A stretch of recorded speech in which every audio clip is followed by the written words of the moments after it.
Komisija je primila k znanju izvještaj koji je dostavljen. U izvještaju koji je sasvim mogao biti, sa kojim ste vi mogli biti upoznati, a to uvodi se novi način djelovanja, da sve što je vezano za sektor bezbjednosti treba da donosi oznaku tajnosti, bez obzira da li se to uklapa po zakonu o pristupu tajnim podacima ili ne. To je neka nova novina. Ne stoje nekoliko stvari.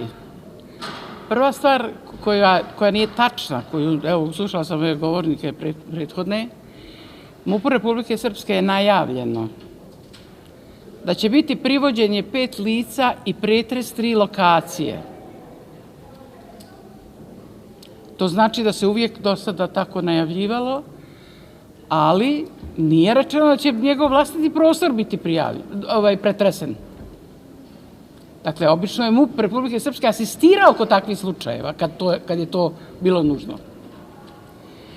Da je nekada u kratkoj istoriji ove zemlje MUP Republike Srpske odbio da se odazove i da potrebne informacije ili dokumentaciju, onda bi to bilo, da se kažemo, razumljivo. Ali sve najveće ocjene i od međunarodnih istraživaca i domaći, da nikada nije jedan slučaj bio kad MUP Republike Srpske se nije odazvao. Znači, koja dokumentacija treba, evo to je to. Posebno je neobično što se radi o Novom gradu, policijskoj stanici u Novom gradu, koja je bila gađana za vrijeme rata i koja je stradala, zapaljena bila. Ali to nije mogao neko da kaže treba nam ta dokumentacija, dajte. Dakle, od MUP-a Republike Srpske neko pokušava da napravi kriminalnu organizaciju. To ne može. To ne može. Nijedan argument. Zato se može, to je krivično djelo.